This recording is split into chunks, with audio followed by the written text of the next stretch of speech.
They're all just different times of his life. That's what it is. Yeah, that's what it is. Young Greg, older Greg. My God, what have I gotten into? I don't know.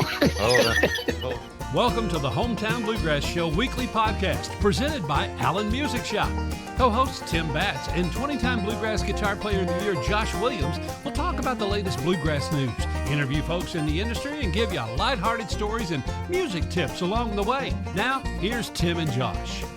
And here is Tim and Josh. Here we are, right here. Right here at AllenMusicShop.com, downtown Paducah, Kentucky. The home of, what is Paducah, Kentucky, the home of? It's the home of the National Quilt Museum. Quilt City, USA, which we just endured another week of 10,000 extra quilters. Yes. Yeah. And we survived.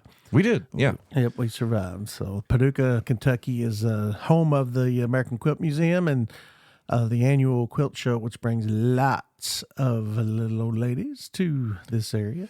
Yes, definitely. And we're proud to make it through another week of that. So hope you've had a great week. You're listening to the Hometown Bluegrass Show, and we've got a great show coming up for you, man. We got some cool stuff like this. Where no one had ever been. Oh, yeah. He brought it down to Nashville. Hey, who's that guy? The Special Consensus. We got Greg Cahill coming up, and we are so excited to talk to him. And Bear down on that fiddle, son. When you play it on Mule Skinner. who is that singing?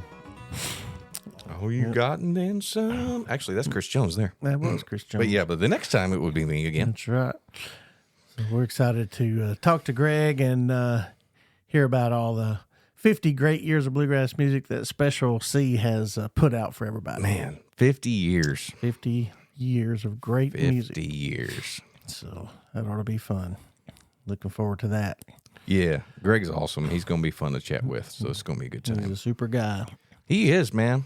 I mean, yeah. I love the guy. Yeah, I've loved him for years, man. He's just a great dude on top of skilled banjo player and band leader and Yep. record producer and all kinds of different things. So, Man of many hats, but most of all, just a super genuine nice guy. yep. And he does have a lot of hats. I've seen him wear several different cowboy hats along the way. That's right. Cowboy from Chicago. That's right. You know, hey, there's horses up there in Illinois too. You know, That's right. That's right. but a lot of people down here call it Illinois. That's true. But my mother was born in Danville, Illinois, and she will be the first one to quickly tell you there is no noise in Illinois. That's right. There's no S sound in Illinois. Well, we are glad you are here with us, and we got a great show, like we said earlier. Lots of cool things coming up. Josh is going to teach us a little guitar tip, play us a little tune maybe. First of all, we're going to talk about some BluegrassToday.com news. We got some sad news to report today, don't we, Josh? Yeah, unfortunately, we do. Unfortunately, the very famed mandolin player Frank Wakefield passed away this weekend. And this past weekend, and man, he was the writer of the mandolin tune "New Camptown Races," among others, and but that was probably his most notoriable tune that he had written, and but just a fantastic mandolin player, a little quirky. He was a little quirky. Was he? Yeah, he would anytime he would refer to himself, he would call himself Wake Frankfield. And he would always get stuff like that. Like he would do it on purpose. Yeah. I mean, he was very intelligent man. And but he had some quirks about him. I know one of the biggest ones that has been talked about over the years in the bluegrass community is how he put his old Gibson mandolin in the oven and baked it. Wow. Yeah, I guess. It said something about that during here in the story somewhere, and I'm trying to think. Was it to try to help the sound, or did he ruin it, or what? No, it had a thing for him, like if I can just find it where it said where he did. Oh, we'll find it here in a minute. But anyway, it talked about how he would put it in the oven and it would actually improve its tone. But yeah, he would, he thought it made it sound better if he would put it in the oven and bake it in intervals. So there you go. And I don't know if it did or not, but I do know his mandolin sounded mighty good. Well, there you go. But it was a lower, so it probably sounded pretty good to begin with, you know. But so. I don't know. I did not ever get to meet Frank, unfortunately. I am very, very familiar with his music over the years, and of course, you know, the time that I worked with Tony always thought very highly of Frank. Did he? Yeah, he really did. Of course, Frank, in his younger days, played a lot with Red Allen. And Red Allen was friends with Tony and friends with all those guys. And in fact, he was one of the original Kentucky Mountain Boys with J.D. Crowe. That was J.D. Crowe's first band. Kentucky Mountain Boys later became the New South whenever Tony joined in 1971.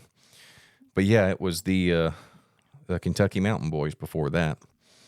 And so yeah, he and Red did a lot of playing together over the years. And in fact, I know that Frank had a band, and I don't think Red was in this. I could be wrong. Maybe he was.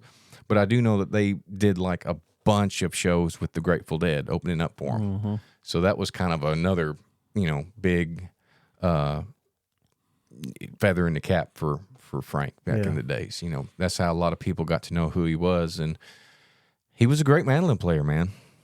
And actually a pretty decent singer too. A lot of people don't realize that, but he was a pretty good singer. But yeah, I guess he decided at one point to paint the mandolin. I don't remember. There's just so much that he did that was kind of that people talk about. I know that he painted it red, I think, at one point, and then he baked it in the oven. I don't know, but he was a very unique character. I do know that, and you know, who knows if some of that was, you know, just something that he really felt like needed to be done, or if some of it was just to be different so people would talk. Because, you know, a lot of those guys back in the day, they wanted people to talk about them. Right. So they would do outlandish things to get that recognition, you know, be talked about. And then again, it could have all, you know, played a part in how good his mandolin sounded. Yeah. Who knows? Well, right here on Bluegrass Today, it said he's quoted saying, "I baked my mandolin for 20 minutes. It was just at the temperature where it wouldn't melt the paint, but it dried the paint that I had on top of it. I figured it really did a number on it, but actually thought it sounded better. A lot of it is just psychological." Yeah. There you go. Yeah. Yeah. So I guess that's the spray paint he's referring to about it being baked on top of it there. But, man, it did sound good. Yeah. Well, that's cool. Well, sad to hear of his passing, and that's just another living legend in bluegrass gone, man. And it's scary. Everybody's, you know, they're all dying out. It seems like every other week we hear about something, you know. And well, I hope the young ones are replacing them as fast as some of the legends are passing on. So. I hope so too. You know, he was 89 years old. Frank was. Wow. So he lived a good long life. Yeah, he did, and made a lot of great music. And fly high, my friend. Best to you. So, and thank you for the music that you blessed all of us with. No doubt, no doubt. Well, if you want to learn more about the Hometown Bluegrass Show, and leave us a note or any kind of just how great we are, let us know how much you love the show. You can find us at the Hometown Bluegrass Show on Facebook.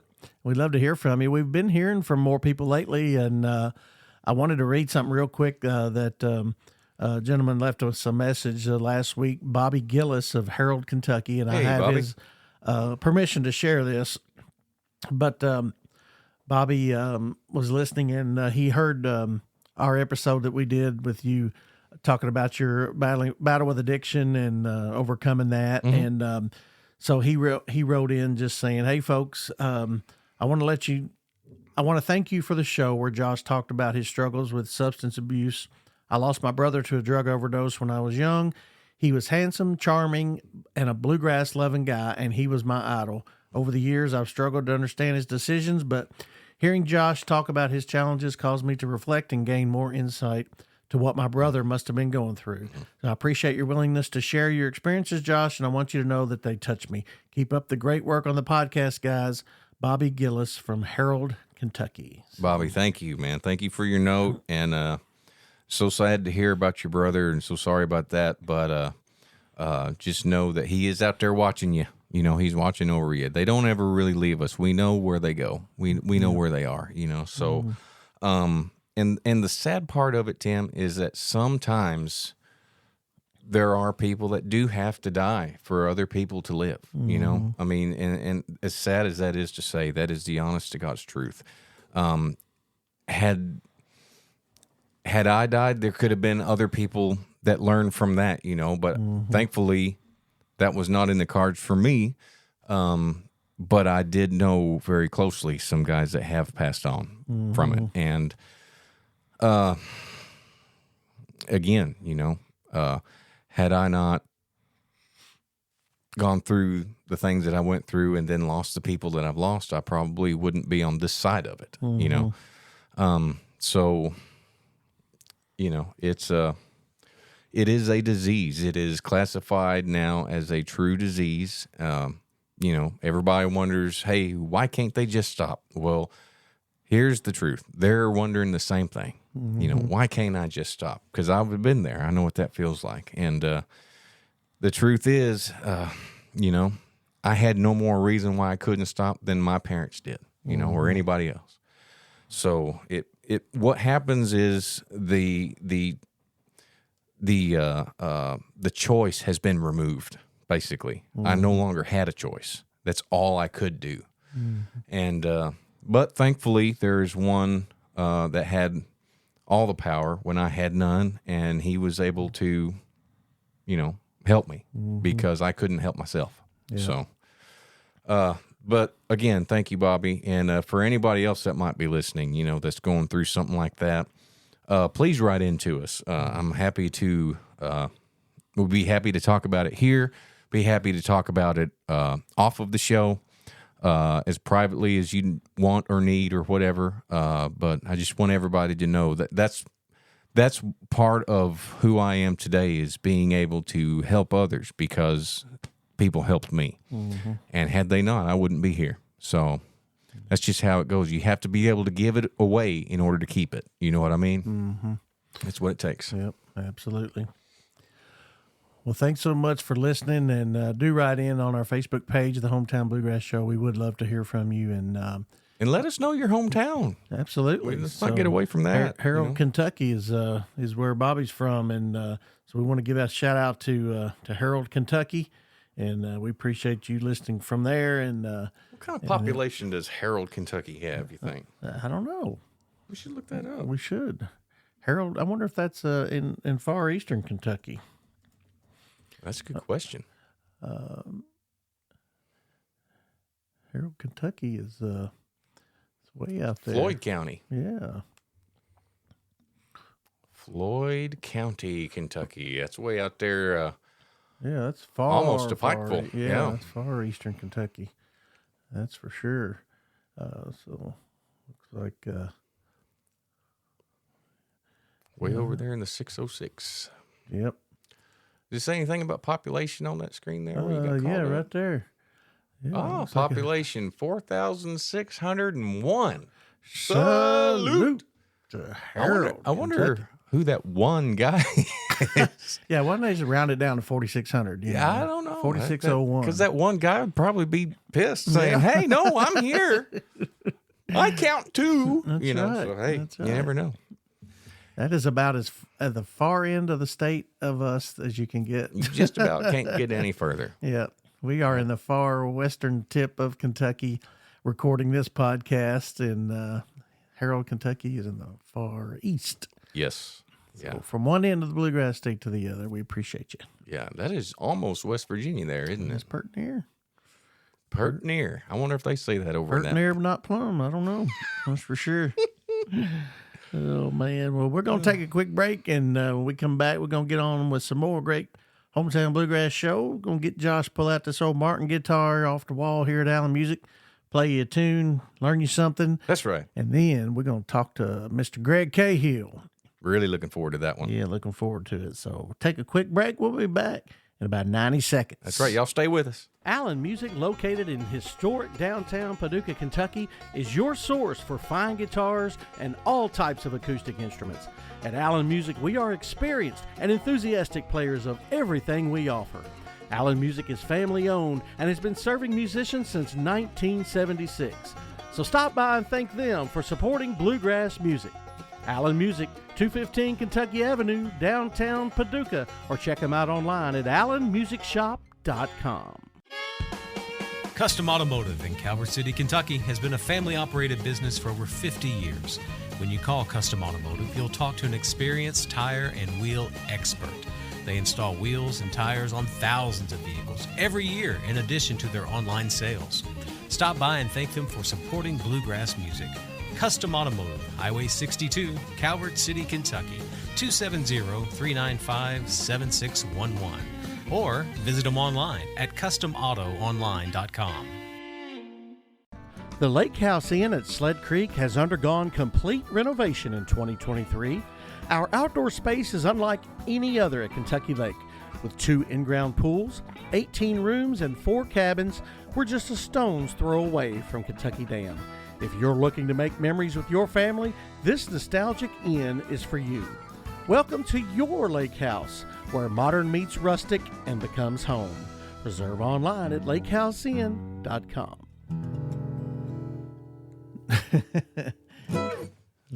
lakehouseinn.com. Lake House.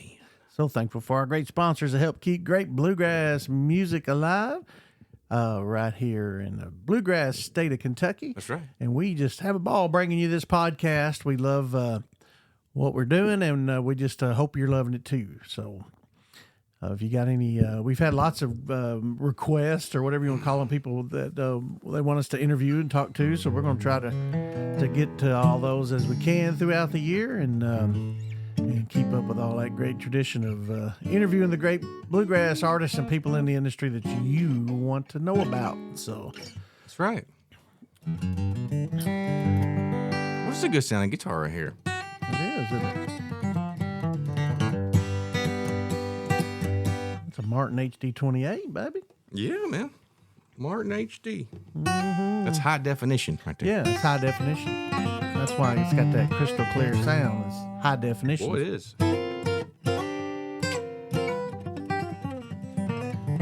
So each and every episode, Josh teaches guitar lessons and other instruments at allenmusicshop.com. So if you want to take lessons from Josh, you can do that. Just go to allenmusicshop.com and reach out to the fine folks there, and they will put you down on the schedule, and you can take guitar lessons from a professional.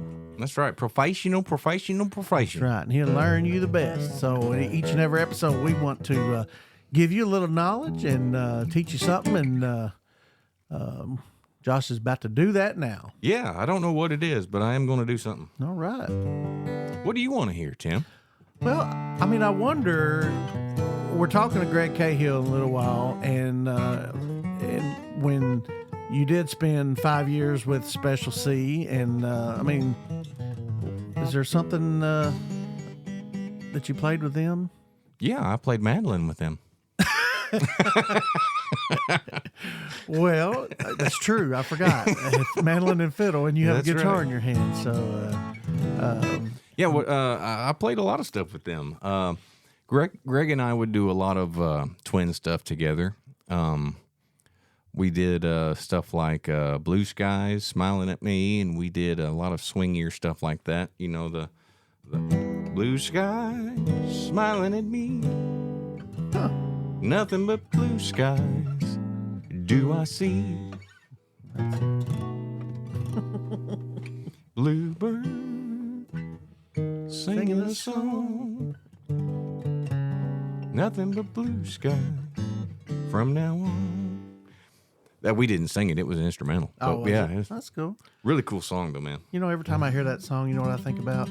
The movie Patch Adams with Robin Williams. Oh yeah, Did you ever see that movie? I did, but it's been a long time. That's one of but my yeah. favorite movies ever, and he sings that song in there. And it's a movie about being happy. You know, he treated people medically with happiness, and that's just a great movie. They played that in there, and that's what I think about every time I hear that song. He was an amazing actor. Oh. You know, he was so much better than he ever got credit for. Although he did finally win an Oscar, you know, for his role in Good Will Hunting, Yeah. which was very well deserved. And he was great in a lot of stuff, not just that. You Yeah. know, Oh, Dead yeah. Poet Society. Oh my gosh, how good of a movie was that? Yeah. Well, that's far from the bluegrass music trail there, but we just had to enlighten you with some Robin Williams. Yeah, that's right. He was great, man. Let's see. What would you like to hear? Anything in particular? You want to hear a little fiddle tune or a little?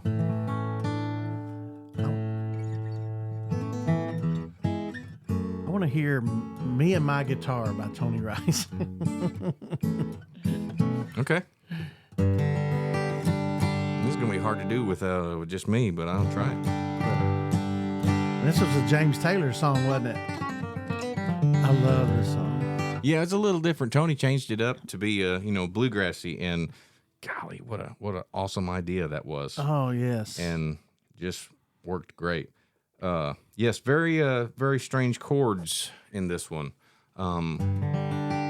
He did it in the key of G, and he did that one off chord there. I love when people say that. What's that one off chord you're playing there? G7. So yeah, it's a G7, but you've added a C note in it. So you kind of got like a mixture of an F and a G. But it's so Tony did that.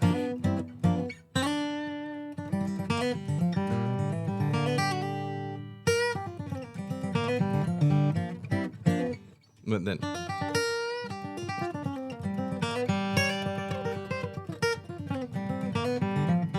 me and my guitar, always in the same mood. I'm mostly flesh and bone, he's mostly wood. He never does grow impatient for the changes I don't know, Lord. If he can't go to heaven, honey, I don't want to go, son.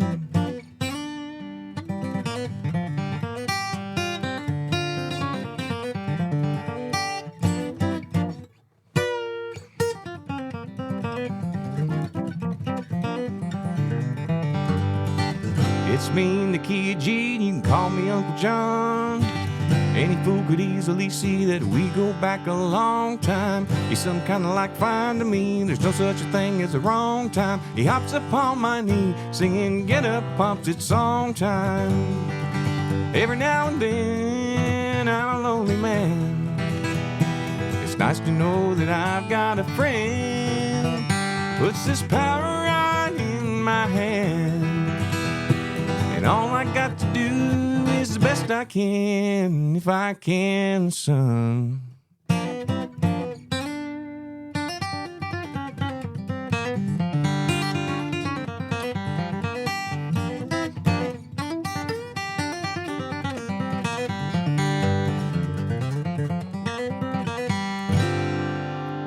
I got a dog named David.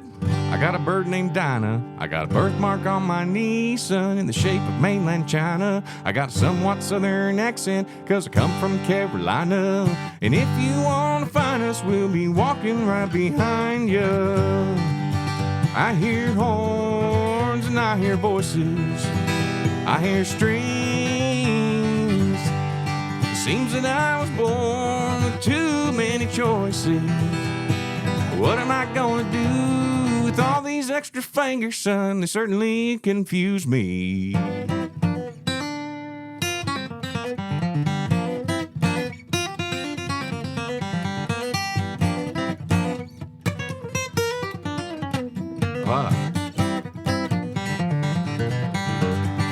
Maybe a few friends will phone by for coffee. We'll do a little bit of Mule Skinner blues. Pay no attention to the man behind the curtain. Lord, it's just me and my guitar.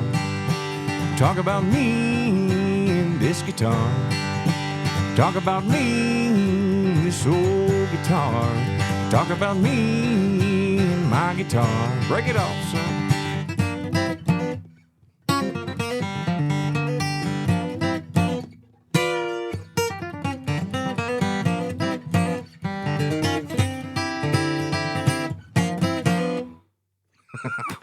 Something like that. I know I messed up there in that one little spot, but that don't matter. Oh, man. Well, I'll tell you, I'm impressed that I just pulled that song out of my butt and you just like sang it. Like, I don't even know how you remember all those words. Well, you know, impressive. I kind of forgot there for a second, but I caught up with Well, it. So that's one of those songs that it's just not like easy to remember the words. You know? No, yeah, definitely. And the chords of that, man. A lot of people wonder about that, which I've already explained. So it's basically, it's like the top string, 3rd fret, obviously for the G, and then that 2nd string, I don't play anything. I'm actually killing it with my ring finger, and then that's all it is. Some people will say, no, it's this. No, it's not. I've played it with the man. I know what the chord is. Yeah. And it was this. I played it with the man. Yeah, I played it with the man. And so hops up on my knee, B flat, singing get up, hops, it's song time, E flat, and then the bass will go, we'll walk it up. The rest of the instruments don't. So it's hops up on my knees, singing get up, hops, it's song time. Every now and then I'm a lonely man. It's nice to know that I've got a friend. Puts this power right in my hand, and all I got to do is the best I can, if I can, son. Yeah, so that's just a little lick, or you can do it like that. But Tony wants you to play that. Yeah. I love that part. Yeah. That's good to know that Tony didn't play the bar chords either. Yeah, he didn't. He did a lot of times. He would play bar chords, but not very often. Like he would do the B flat, which he would do it with his pinky, but I can't do that, so I have to do it with my ring finger. Because if I play it with my pinky, that middle knuckle locks up on me, and I can't hardly get it to undo. And this one won't go down like I want it to, so I just have to make do. That's, folks, is why I don't use my pinky on my left hand very much, is because of that. I'm double jointed in my fingers to where, like, when I try to note things down with my pinky, a lot of times my pinky knuckle there in the middle will just hyperextend, you know? And then there's been times where I have to just completely let go to get it to come out. Like it locks up on you. It kind of freaks me out, you know? And it's always done that, which is why I've never really, you know, I kind of made do with my ring finger. Because I can reach about the same distance. Well, you got long fingers, so that helps too. Yeah. There's another lick right there that people wonder about. So what that is I'm basically playing on the bottom 3 strings, I'm playing a D chord. Okay, so those 3 strings, if I move them up to the 5th fret, that gives me an F. So if I play that over a D chord, it kind of gives me a minor. So if I go all the way up here to the 10th fret, it's really a B flat's what it is. Or if I was to play the whole chord. But so what I'm doing is I'm playing that, but it's a bending it and then coming down with it. So the bend you don't actually hear going up. You just hear it coming down.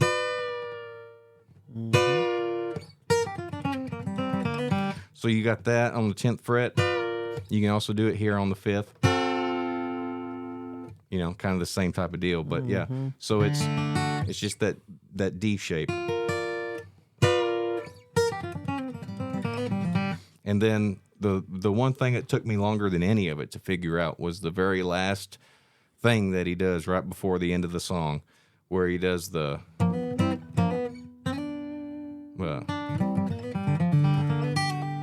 and then he does this.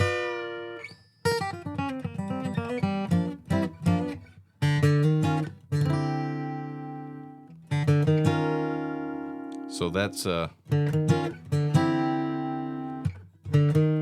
it's like I'm playing an E flat minor. So it's all right there over the 6th fret. Now you could play it like this too. You know, that type of thing. But anyway, the next chord is so it's a D note, A string, 5th fret. Then the 4th string again is one of those that's been silenced. So it's so basically that's like a C chord right there, a C triad, but it's got a D over top of it. So it's essentially the same as doing this. It's like a G with the F chord underneath it.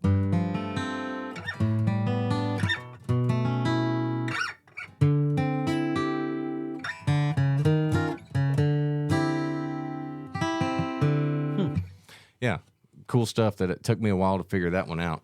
And once I did figure it out, it took me a long time to be able to even make it. Yeah. Figuring it out's one thing, playing it's another, ain't it? Yeah, not easy stuff, man. But that's what I've always loved about Tony's style, was that it's not easy, man. It's not easy at all. It's not. You can tell it by listening to it. I mean, you just... Some of it makes sense, but it's the stuff that doesn't make sense that I love so much. Yeah. You know, because, like, who else would have come up with that? Right. You know, I mean, now, if you listen to early Tony, you hear a lot of Clarence White. You know, because Clarence was his idol. And he played a lot like him, especially when he did, like, the...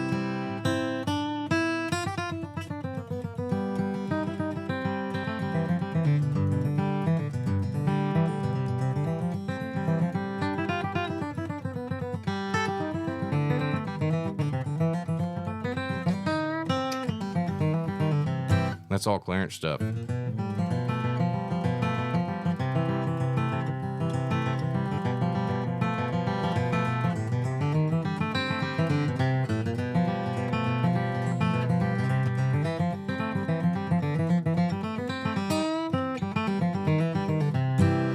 Beaumont Rag. Couldn't think of the name of it there for a second. But, you know, as Tony grew up and became his own, you know, kind of his own player there, that's when all the stuff, and it all really took place after he moved back to California and played with Grisman. And then he also played a lot with John Carlini back in those days. And then that's when his playing changed and all the swing chords came out more, but all of the other stuff like the, you know, those kinds of licks or the, and a lot of his sweep stuff, I like to call it, like the, like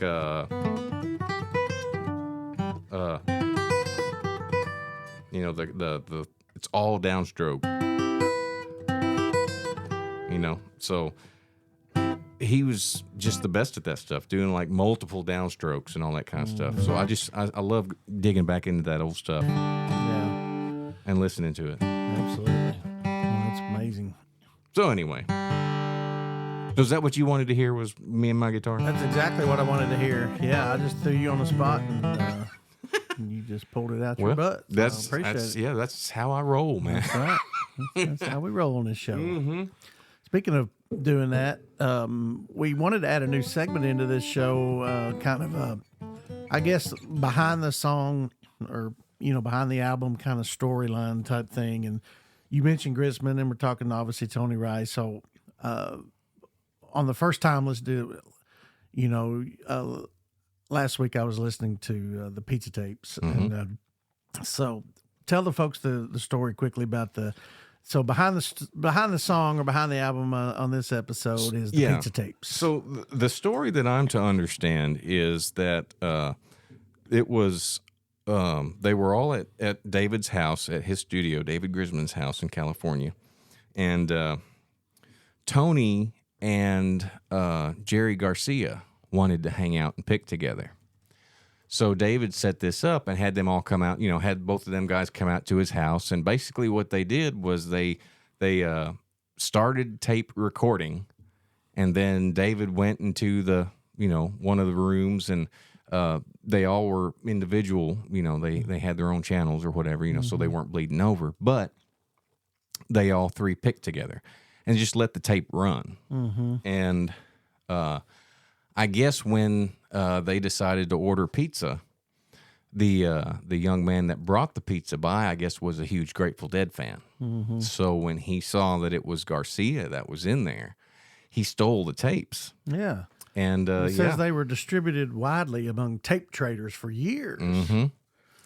And then somehow or another, which I'm not sure how, but David was able to end up getting them back. Yeah. And that's how they put them out, was the pizza tapes, and I think they might have even been released after Garcia's passing. He may have already been gone by the time that this was actually released. Yeah. I don't remember exactly, and I could be wrong. Yeah. But this release, was just something that kind of came back home, if you will, to David. But it was something that Garcia and Tony both wanted to do for a long time, because they knew each other, but they'd never gotten to play together, let alone record anything together. So that's what was so interesting to me was you brought this up several weeks ago on one of our shows, or maybe we were just talking, but so I was listening to this, and I think that's the coolest part is because on the tracks everywhere you see where it says appetizer, that's just them shooting the crap. Yes, they're just talking and I was going to play some of this on our radio show, but I can't. You have to make sure you know which ones they are, because the very first, I think maybe it's either Shady Grove or one of them other tunes. The very first time it's done, like Garcia just stops right in the middle to say, "Tony, it's an effing pleasure." Yeah. And well, the first one right before that, they said they started playing, and he stopped and goes, "Oh, I effed that up." Yeah, a lot of F words flying around there. But it was funny to hear their banter back and forth, and them talking about how much fun they're having and all that. And then they would just start playing. So shout out to my friend Buddy Merriam, who up in Long Island, New York, who has a bluegrass radio show, and he had just gotten this at the radio show and was excited to play it. So he put it on one of these songs, and it happened to be not the whole song. It stopped with the Tony, it's a, F word pleasure, and he said he couldn't have gotten that thing turned off faster than the lights started going off where the phones were ringing. How the lights come on. He said the phones rang off the hook. Oh man, that's great. He said, I just about ruined myself that day. No doubt. But he had no way of knowing, that was, they didn't know, all they do is they look and they see the title. So they want to play the title, and this kind of album, you can't do that with. No, can't. You have to, unless you're, pay-per-view or whatever, or have a, discriminatory thing, or not discriminatory. What's the word I'm thinking of? I can't think of the word. But anyway, you have like a disclaimer in front of it. Oh, right, exactly. Well, you can't play it on regular radio, that's for sure. No. So, but well, on our debut segment of Behind the Song or Behind the Album, I thought that'd be a good one to start with. And that is so cool, though. Yes. Yeah, for sure. And but if there's a bluegrass song you've known for years and you always wondered, well, who wrote that, or why did they write it, or what's the story behind it? Let us know. We want to hear from you on the Hometown Bluegrass Show Facebook page, and we'll look it up if Josh don't know it, because he knows a lot of them. I do know a lot of useless information as far as that kind of thing goes. I really do. There's a lot of useless stuff floating around up there. Well, and there's a lot of useless stuff, but hey, it's one of those places you don't want to go there after dark. It's dangerous. It's right. You don't walk around there after dark. But yeah, there's a lot of stuff I do know, but there's a lot that I don't know and would like to know. Yeah. So if I don't know, we'll figure it out. We'll find a way to figure it out, or we'll call the writer or something. We'll figure it out one way or another. That's right. But I highly recommend you bluegrass folks, as long as you're not, turned off completely by the Profanity. off-color language, let's say. It's really cool to listen to, because this is also the first time that Garcia and Tony Rice got to play together, and it's just magical in moments. Yeah, that's what makes it special. Mm-hmm. Yeah, it's really cool. So, all right. Well, we're going to take another quick break. And when we come back, I am so excited, man. We're going to talk to Greg Cahill. And I hope you guys behave well enough. Talk to old Cahill. Cahill. So, yeah, I can't speak for him, but I will try my best to behave. Although, he tends to answer the phone with profanity. He does. Yeah, you just never know. Gotta watch him. You gotta watch him. All right. Oh, folks, he's completely harmless. And if you guys are not familiar with Greg Cahill, hopefully you are by the end of the show, because he is 50 years for Special Consensus. First off, holy crap, that's a really long time.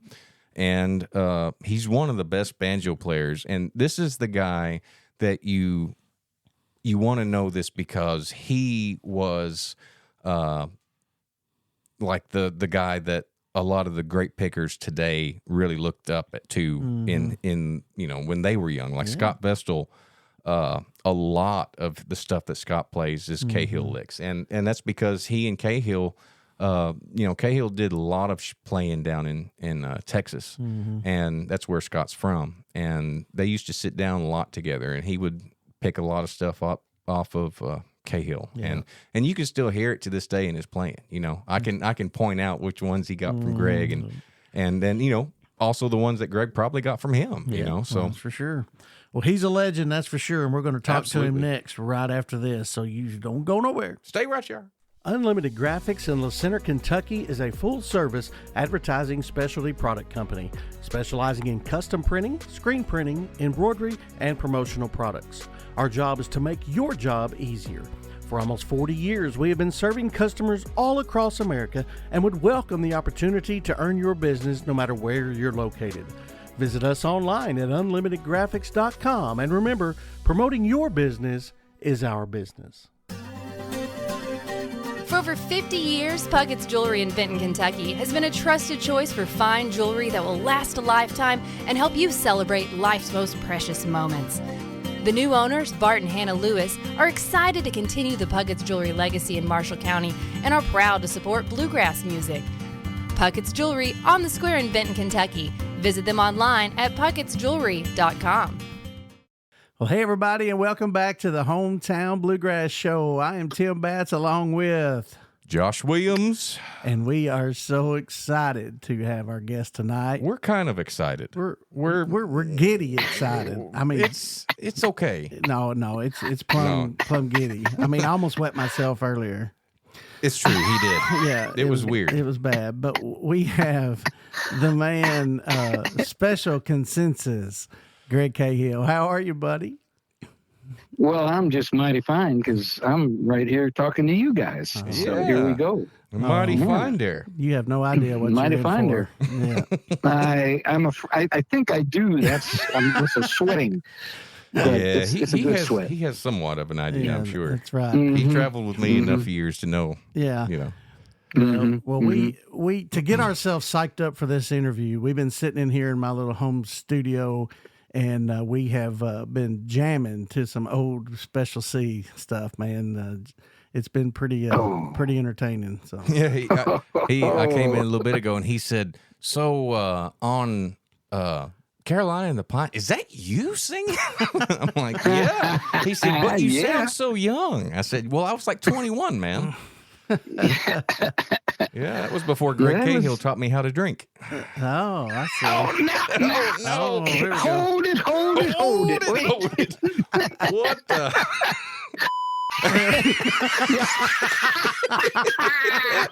I knew it wouldn't take 5 minutes for that. We're off to a good start already. Oh, man. Well, let me start off by saying that this is one of the best banjo players that's ever walked the planet. And I have to say this, too, because he was one of my absolute favorite bosses. So this guy is now fixing to celebrate. Wait for it, Tim. Next year is going to be 50 years for the Special Consensus. Can you believe that? Wow. 50 years. Right? That's scary now. Isn't that's that crazy? Scary. Yeah.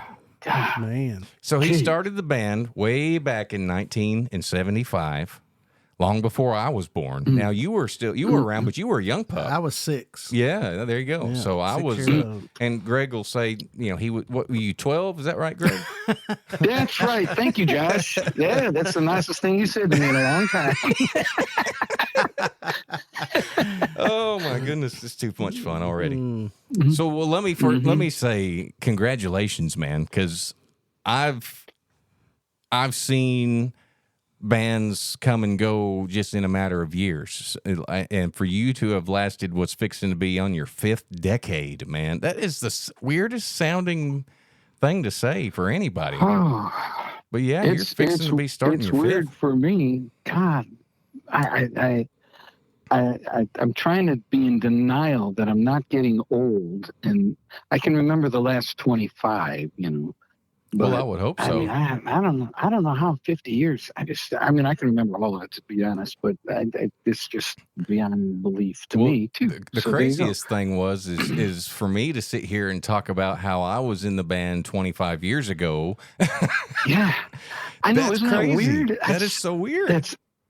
It really is. It really, really is. It's scary, It seems like 2 weeks ago. God. It really doesn't seem like very long ago. It really doesn't. And Well, I believe it. As young as you sounded on that Route 10 man, album. Well, Yeah. when I joined the band initially, I had not even graduated high school yet. That's what I was wanting to talk about. Was how did Yeah. you end up So under the care of Greg Cahill? So when I was about 12, I was playing banjo, and we played in Salem, Illinois at the Chowder Festival that they had, Chowder and Bluegrass That's Festival. right. And That's Special right. Consensus was there. And that was the Roads and Rails band, I think. That was you and Marty and Darren. And right. I think it was might have been Drew Carson, yes. Yeah. Man. But yeah, so that's when I met Greg for the first time. And, we buddied up because I was picking banjo at the time, Okay. Yeah. And Greg's always been just awesome to young folks that are starting out, And gosh, man, when I was at IBMA, and Andrea was working with you at that point, Greg. That's right. And That's she right. was the one. That's She right. and Danny was the one that told me, that the mandolin position was opening up. Would I be interested in it? I'm like, yeah, absolutely. So, how did that work, Greg? I ended up coming up there. It was New Well, Year's I'll tell Day, you how I that think, worked, wasn't it? because she told me you had your recording out then, and I can't remember the name of it, but it was really good. It was you, and she said, "Yeah, well, Josh Williams." And I said, "Well, yeah, I know Josh. Sure, yeah." I said, "Are you trying to tell me something, Andrea? Because he's a banjo player." What do you mean, Josh Williams? She was like, no. No. He's a great mandolin player. I said, "Get out of here. Come on. What is he, 15, 17? Come on." I was 17. No. Yeah. And so she's the one, really, because I had no idea you played all the instruments so well. And Yeah. I mean, I was nervous enough when she said banjo, but anyway, so yeah, she was the one. And then when we got together, man, it was like a glove, like a glove. It really was, Really man. fit It like was a glove. Really, from the start. It really was, because first off, Andrea's like the older sister I never wanted, and she'll say the same about she you. will. That's exactly where I got that from. Yes, She's like, yeah, he's a little brother I never wanted. Yeah. But anyway, she was the one that told me about it, and when I had went up there to audition, she was already up there, but she had to leave immediately after I got there, basically. We played That's maybe right. 3 or 4 songs, and her mom at that time was in bad shape, so she had to take off and go Oh, okay. over to Indiana. So I ended up the very first day that I ever played anywhere live with Special Consensus. I ended up playing bass because they had I Don. remember. Yeah, Don Sternberg came over and played mandolin. Wow. Yeah, it was at Valparaiso, Indiana, at the front porch. Front porch, and I said, after Andrea had to leave, I said, "Well, have you ever played bass?" "Well, I never owned one, but yeah, I can play a little bass." "Oh, okay, good." "And you were with your dad?" And I said, "Well, what do you guys think about staying overnight? You come to Indiana and play bass." "Okay." Yeah. And it was like, okay. That's what we did. And we did. We had 2 full sets, and Sure did. I had to play the electric just second kept half, shaking though. his head. Oh, Because my upright was tearing you up. It was tearing my fingers up, and luckily Don had brought an electric bass with him because he wasn't sure which one of us was going to be playing bass, so he brought an electric. So the second half, I played the electric bass on it. But I played Andrea's upright the whole first set, and it was killing me. Man. Was Greg wearing the cowboy hat like he isn't as strong enough to bend out? I don't know if it was that particular hat. No, I don't think I was wearing a cowboy hat. I wore the hat outside a lot. But not so much inside. He really liked his barrel racing hat. That's the one he wore more than any of them. Was the barrel racing hat. He did wear one a bunch though. Belt buckle. Mm-hmm. Yeah, I did. I wish we had recordings of that night though, to tell you the truth, because people were blown away, and that we were just absolutely. I mean, that was, if you look in the dictionary about winging it, that was the epitome right there. That really was. Because it was, we hadn't played together, and you were playing bass, and it was great. I was really young enough to not be smart enough to say, no, I can't do that. So I was like, sure, I'll do it, and it worked out. And you were young enough to not be the Josh Williams you grew into, to be the wise guy either. So that was perfect, I really was. I was just too nervous at that point. I don't know. Maybe I wasn't yet. I'm not sure. No, that was great. Oh, man. No, that was the start of it, though. There we were. Yeah.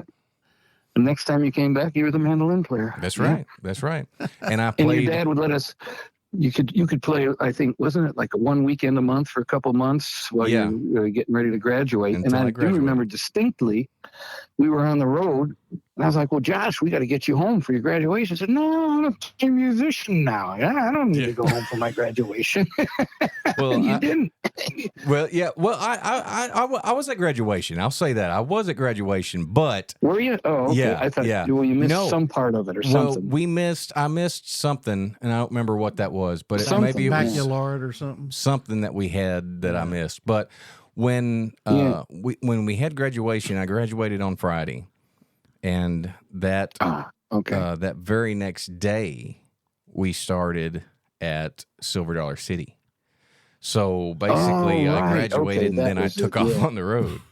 And played my very first gig was a week's worth of playing at Silver Dollar City in Branson, Missouri. Wow.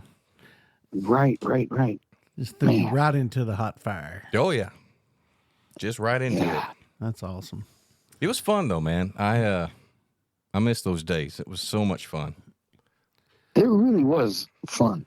We were a lot of laughs, and with Andrea, it was very funny. He's like, these boys, what? Now, come on, Josh, what do you? Don't say that. And Greg, you're just as bad, and you're supposed to know better. And, Yeah, there is a lot of that. So Andrea was bossing you around too, huh? Andrea can get a little bossy. We're going to have her on the show and talk to her. Yeah, she's going to have to come on and defend herself or something. But absolutely. I have to say, she's one of the best team players of all time in any band. Absolutely. Really. She would. The only thing she made us do, I had a van that I had bought with the other guys, and to save money, we decided to get it as is, which means it had no air conditioning. Yeah. And so one of her requirements was, well, I'll join the band if you get air conditioning in that van, because I'm not going to sit there with my makeup running all over my face, sweating like a pig, And so we put air conditioning in, and that was it. There we went. Yeah. It wasn't great air conditioning, but it was air conditioning. Right. We tried. She didn't we specify. tried. That's right. It wasn't that 280 air conditioner. You roll two windows down, go 80 miles an hour. Yeah, that's pretty much what it was. Yeah. It was. Oh my goodness. Well, the Route 10 album is definitely a favorite. I mean, let's talk for a minute about Carolina and the Pines. I mean, that's probably still your most requested song, is it not? It really is. Yeah. It really is, and we still play it every show, whether it's 2-set show or 1-set show. And most of the time, we close with that. And I don't think 98% of the time, no matter where we are in the country or not in the country, somebody always asks for that song. Yeah. Somebody does. That's it's awesome. really amazing. Yeah. Yeah. Yeah. So, do you it's remember still- how you guys came up with that to be able to record it? I mean, whose idea was to do the Michael Martin Murphy song? I think we were all chatting about it. Yeah, and I think Timmy was the one that brought the idea, though. Oh, really? Yeah, Timmy Yeah. Dishman. I think he's the one that probably brought the was. idea. Yeah. He said this would be. Yeah, he did. And I can't. It's practically somebody else's version. And I can't. Was it Classified Grass that had that version? Because it's not Doyle's. Doyle actually cut it before we did, and it's not his version he of it did? because it's his is quite different. Oh, okay. But But we changed something in the but not what. Yeah, we heard this other version. We listened to Michael Martin Murphy's version, and that was different. mhm. And yeah, I think we just ended up with it. It sort of fell together. I mean, once we all listened to it, we all loved the song, you know. And when everybody just really thinks this is a great song, it kind of falls together, you know, when you get together. I mean, we played through it a few times, and that was it. That was the arrangement. That's it. You know? Yeah, So, that's really how it happened too. I mean, and you know what's really cool is after I had started my own band, we were playing somewhere, and one of the big event thing, you know, the big headline artist in the evening time was Michael Martin Murphy, and he came to me, like he came and found me, which freaked me out to begin with because I thought I owe him money or something. Something's up. Why is this guy looking for me? And he said, royalties. He said, "You've sang my song before." And I said, "Yes, sir, I have." He said, "I want you and your band to back me up tonight on it." And I was like, "Really?" Oh, cool. Wow. Yeah, yeah. Oh, man. That's an honor. Yeah, we ended So up. then what you're saying is he came to you and he Said asked he you knew you. to sing his song with you. Said he didn't know you a long time, though. That's right. Yeah, that's right. Yeah. And that's that's actually way what cool. happened. Yeah, yeah. And we ended up doing that a few Wow. times. Wow, So that's pretty neat. it Oh, was. man. It was very fun. Very cool. And Yeah. and he knew that I sang that from our version of it, you know, from Special C's version. So Mhm. he heard it somewhere. Yeah. So that's awesome, you know. He heard it. Yeah, What a It great is. guy, too. That's great. that is cool. Yeah. Yeah. That's so cool. Well, He's a great guy. I'll tell you. Years ago, you know, Orrin Friesen, right? The Mhm. DJ down in Wichita. I remember one. And long story, but his young son, who was 7 at the time, died of a brain aneurysm, Ryan. and it was so sad. And Marty Maroney and Marty was in the band playing guitar then, and we flew down there, and they asked us to be pallbearers, and went through the whole ceremony. And way in the back of the church, there was Michael Martin Murphy. Man, he was coming from, I think, New Mexico or somewhere, and he abandoned his. He was on tour, and he just came just for a few hours to be there, just because he was good buddies with Orrin. And I thought, well, there's a fellow, you know, there is a friend. He was that's when I met him, and that's the only time I had a long conversation with him of any sort. But I was just so impressed by that. You know, and he was just very humble and kind of in the background. And I thought, wow, there's a fine human being right there. Yep, absolutely. So, Yeah, I remember when Brian passed away. That was very, very unreal. Yeah, that was a powerful thing. It was surreal. It really was. Yeah. So cheers to Michael Martin Murphy. There you Yes. absolutely. Josh is going to cheer his L8. Mm-hmm. He's addicted. That's right. Yeah, I'm addicted to the Technically, it's called a late one, but I don't know a single person in Kentucky that calls it a late one. They all call it L8. Oh, So, well, maybe because that's what's on the L8, label yeah. right there. well, L8. it says L81, and then up at the top it says L8. Oh. You just gotta. Your thumb was over the one. No, I didn't understand. see It's hard to see when your head's up your butt. I get it, but Okay. Man. oh man, my dad used to have all kinds of sayings like that he would say to me. He'd say, "It's hard to see when your head's up your butt, ain't it, buddy?" Yeah. And I said, "Yeah." He said, then his big one was always, "Well, if you're not going to use your head, you might as well have a butt on both ends." So there you go. You heard that a lot, probably, didn't you? I heard that more than anything. Oh. Oh man! So you guys got any new music coming soon, Greg? Or I know your last the Great Blue North album, is that your most recent recording, right? It is. Yeah, that came out in last May. And yeah, we're fixing to go back in. I was just talking with Allison about that actually. We're going in the fall. We're trying to have a release maybe at least in the first quarter of 2025, since it's the anniversary year, Yeah.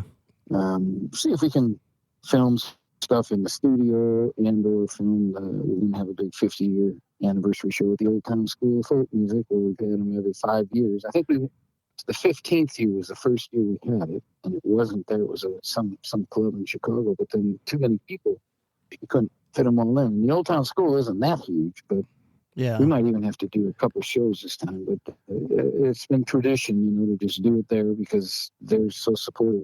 They bring in real bluegrass and have all along, since the 70s. I mean, Bill Monroe used to play there once a year, and Jim and Jeff, the first generation bands came through there. So it just seemed like, we should be doing this here. Yeah. So that's what we're going to do. That's awesome. Somewhere in October, I think, of 25, we're going to have this gathering, and we do it every 5 years, and make a T-shirt that's going to turn into a night shirt with all the names of everybody who's been in the band on the back. That is so true. I remember having. The font will be so small nobody will be able to Oh read yeah, it to yeah. fit I it remember. right. I remember Yeah. my name being the very last one on it. down there around the butt. Yeah. But no, it wasn't even that long of a list. I mean, it was still a pretty long list. I mean, but Yeah. it was mine was the last one on there, and it would say 1999 to, and then it was blank. It didn't have anything on there because I was Yeah. still in the band. That's right. So Maybe they did it yeah, alphabetical, yeah. and it was the W because you were last. Maybe. well, I was also the most recent member, I got you. but Mm-hmm. also But now it's there's still like 20 names after me or more. So that's crazy. well, no, to be honest, we're up to, I think Michael Pruitt, the newest member on mandolin, is number 51. So you Almost figure one guy a year. 50 years, 51. I mean, that's not terrible though, No, that's If you think about it. I think that's still less than Doyle but- Lawson. And it might even be less than Rhonda Vincent. Oh my goodness. Wow. Yeah. So, are you still Yeah. doing the education in the schools thing that you've been doing? Yeah, we do it sometimes. Back in the day, there was a lot of funding for that. And there was state funding more than there was federal funding. So a lot of the states, through their arts councils and arts activities and all that, would have money to do it. And we would, and I'm sure Josh remembers, because we would do it oftentimes, like if you had an evening show at some theater or some place in town, we contact the schools and say, hey, we'll do a school program for a very reduced fee because we're going to be right there in town. And it was great because, first of all, back then, there really were a lot of kids, especially in different parts of the country, who never saw a mandolin for sure, and maybe heard a banjo. But it really was an introduction to bluegrass music, and that's what we were trying to do. Yeah. And so it worked out really well, But then the funding started drying up, and we still do it though. Sometimes we still find a way to do it. We never charge a lot of money just because we think it's a good thing to do. Right. A I couple think years. with the internet, the internet made the music more accessible, which is fabulous. And It's Right. great. But that also means that, I think even some young folks now will at least know what a banjo is because it's the coolest instrument in the band. Oh, yeah. Oh, All yeah. the chicks dig the banjo Yeah. players. Yeah. Everybody wants to paddle faster. That's right. Well, I first learned about this program a couple years ago. The local elementary school asked me to come and talk to the kids about bluegrass music, and so I started Googling things, and that's where I learned about your program and got some information because I didn't have an itinerary or anything like that. And I think I ran across a really awesome video on YouTube of Josh, like 12 years old, Josh, yeah. doing a video. I wasn't about- 12. I was 18. I had just joined Special C. He was like and 6'11" and about 89 pounds. yeah, and that's about right. That's right. That's right. Oh, I was man. about 6'4" and weighed about $120. Yeah. But yeah, I remember that because of the special trick photography in television. Because I walked off one direction with the mandolin, and I came in back from with the the other fiddle. direction with the fiddle at the same With the fiddle, time. that's right. Yeah. And Sierra Hull That's was right. on it on the Yes. same video. And Yeah, she was Sierra really young. Hull and Ryan Holiday were the Yes. two hosts. Yeah. Ryan Holiday, right? Yeah. I ran And the across- Chapmans were in Chapmans there. were on it. Yep. Yeah. Yeah. Even yeah. though they were all 40, we just didn't know it. They just looked so young. Yeah, that's who we need to get on here and talk to is the Chapmans. That'd be a Oh yeah, that would be a blast. We'll get there. that'd be a hoot. We'll get yeah. there. yeah, them guys Yeah, are that'd be a nuts. hoot. Yeah, yeah. Yep. They've got a fancy Yep, video certified. podcast. Ours is just audio. Well, we haven't worked up to theirs yet. We'll They get, got like a big fancy studio Oh, in their yeah. music store and everything. So, yeah, they do. It's Yeah. very nice too. yeah, it's pretty cool. We'll get there one of these days, Yeah. buddy. Yeah, yeah, when we get rich. Exactly. Yeah. We keep interviewing people like Greg Cahill, man. We're going to get there. I remember one time, and man, this is going to be like the perfect reason to have a Route 10 reunion on one of these shows with me and you and Timmy Dishman and Jamie Clifton. I remember playing yeah. one of these school shows in the morning. I don't remember where we were, but I do remember that we were playing, and I had said, basically I was going to put the mandolin down and grab the fiddle. And I put the mandolin down, I picked up the fiddle, and I walked back up to the microphone, and I said, and this is a fiddle. And about that time, Jamie Clifton just absolutely ripped one. And he didn't think it was going to be loud, apparently. And it was about the volume of a trombone, I think, And I remember him looking down. It's exactly like that last one is exactly what it sounded like. And I remember he had this just panic look on his face, and he looks down and he starts like trying to move his shoe on the stage like it was a shoe that made that sound. Yeah. And Right, it was one of them old school like stages where they still had the curtain and stuff on either side, and Greg gets over by one side of the curtain and just wraps himself up in it where you couldn't see him anymore. Everybody was just cracking up, and they left me to be up there like, and this is a fiddle, And then I'm like, yeah, we like to have a good time, I mean, even the teachers were laughing because it was so loud. Yeah. Oh, my Lord. It was there was no getting around it. It was a No. huge part. That was it. yes. Period. The microphone It picked it up wasn't good. the- Oh my gosh. Oh, It didn't man. need a microphone.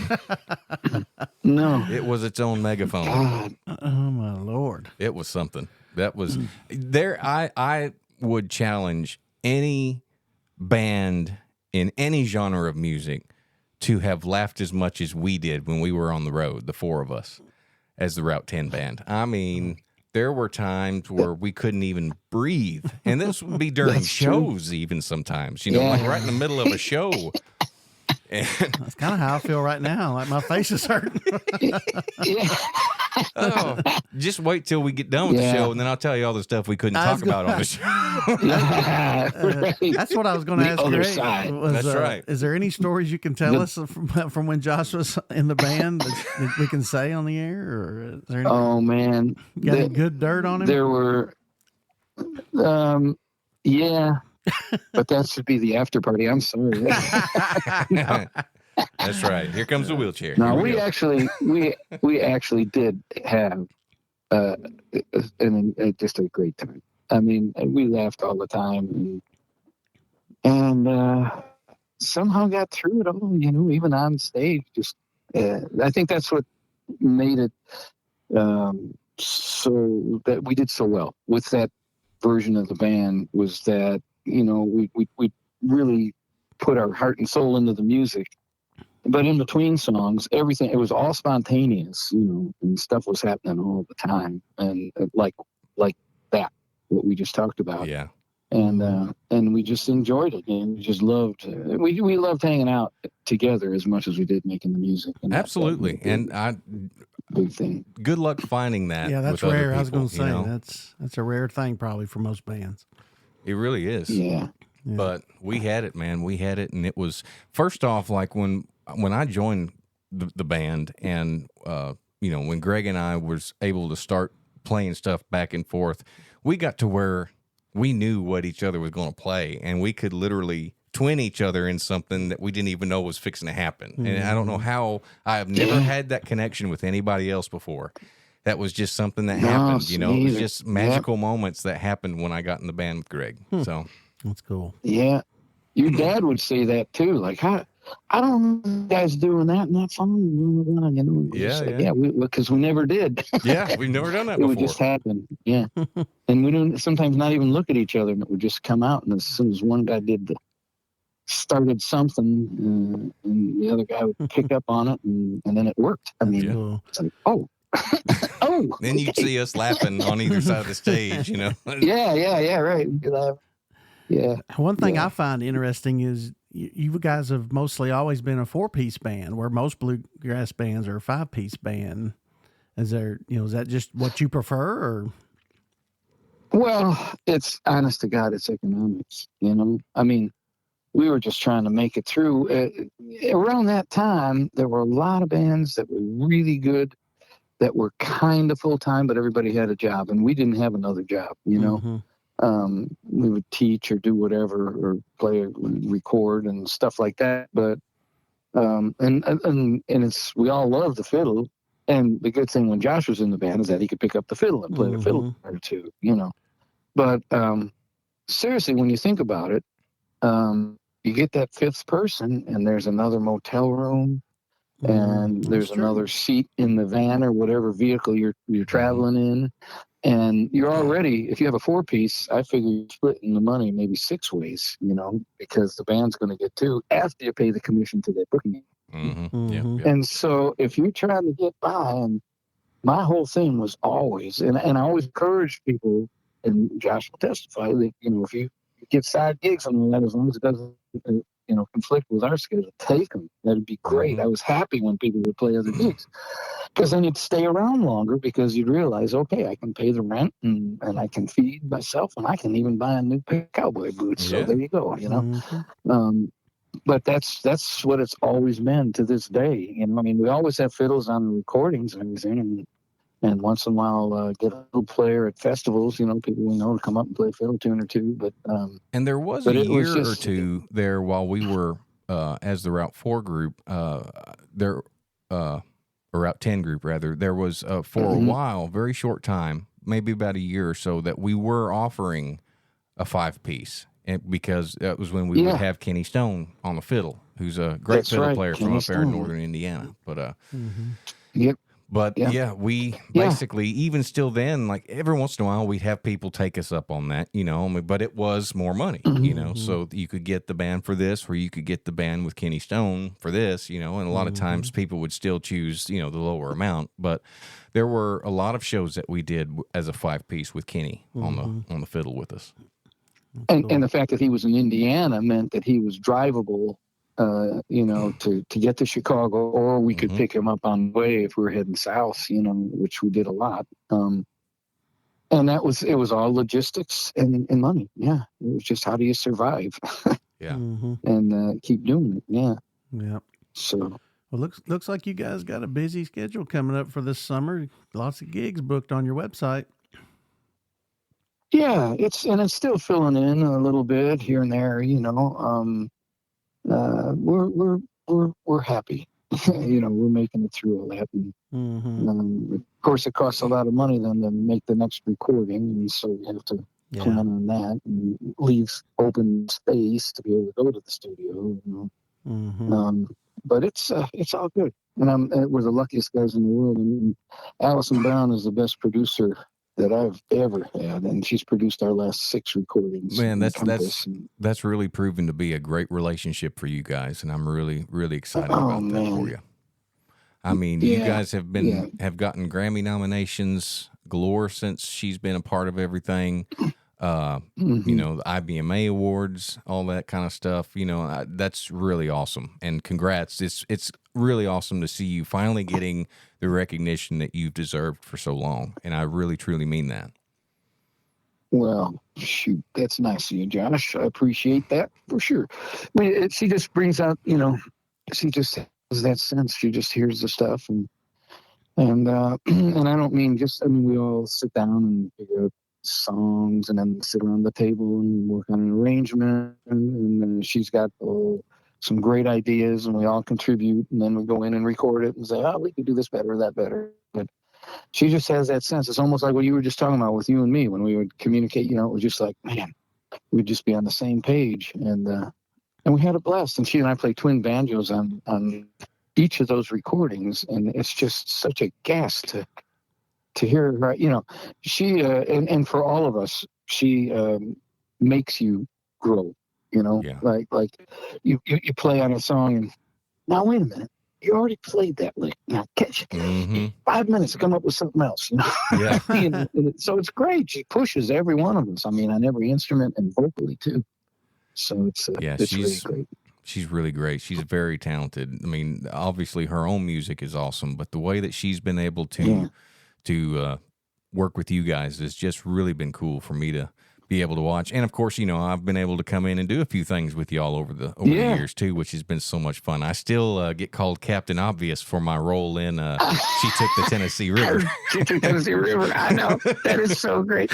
And you hammed it up perfectly by pointing out the sea. Oh yeah, you know, and, that was great. Well, when all that went down, you know, we were standing in front of the studio, and you know, she's got that wall of ivy right there in front, and that was they told me that was going to be the green screen. Okay, so then I see the video, and they didn't do nothing for the green screen; they just left it a bunch of green kudzu back there behind me, and I was like, I thought they were going to do something with that, like, but I mean, it's still funny to me. Like I was happy to do it. You know, I mean. I've always been able to. It was great. Been willing to ham it up for you, man. So. No, it was great. It was when I first saw it. I was like, oh, this is okay. Thank you, Josh. Well, just so you know, Rhonda still has the record for that because I've dressed up like an elf for her twice. Oh. So, but twice. I have twice, not just once, but twice. Now, where could we find that on the internet, Josh? I don't know. She'll gladly share that with you, I'm sure. So maybe we can put that on the 50th anniversary flyer or whatever, you know. There you go. Okay. All right.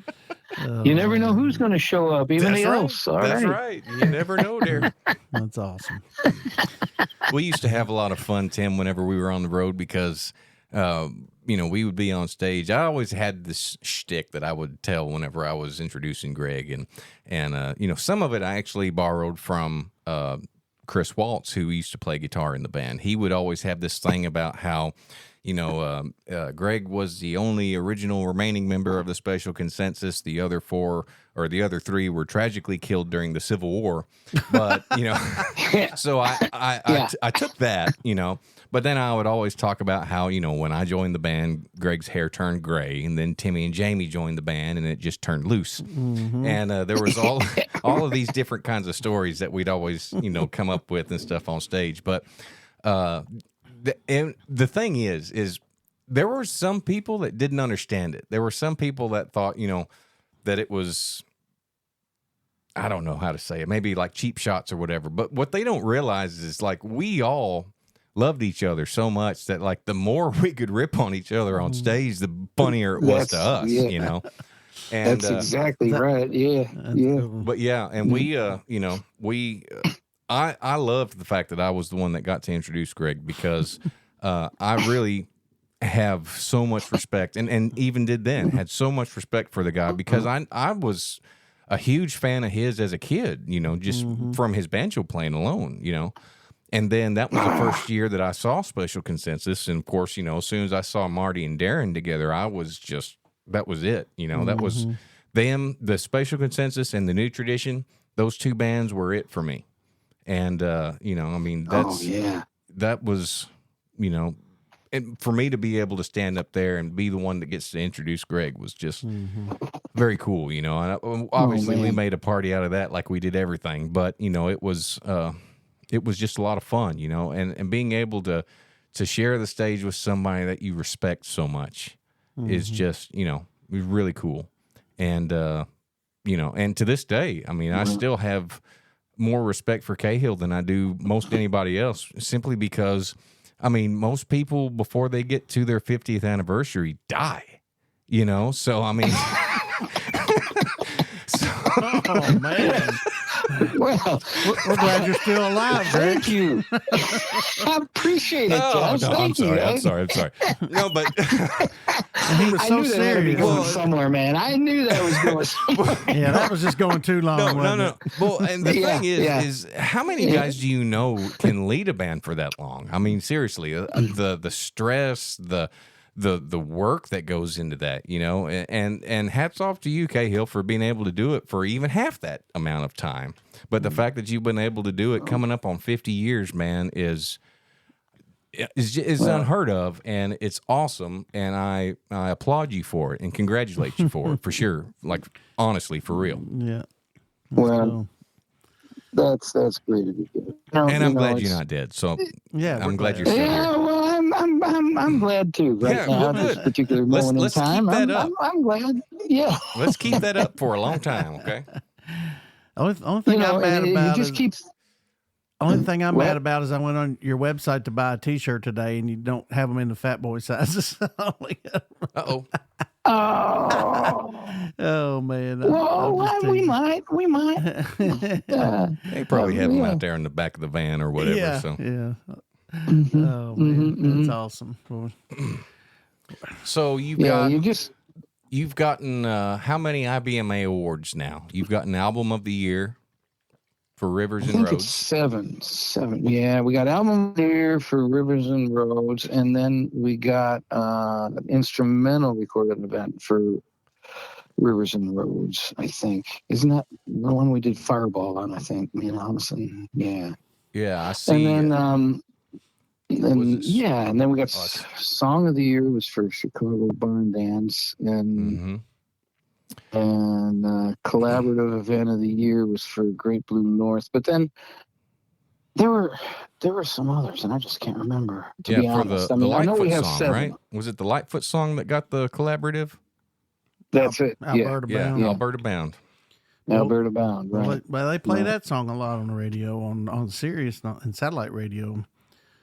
Yeah, that was great for us. We were really surprised, to be honest, that because it was just different, you know, and it isn't hard grass, and we were pleasantly surprised that it got the airplay, and it still does. So Yeah, it does. yay, we're happy.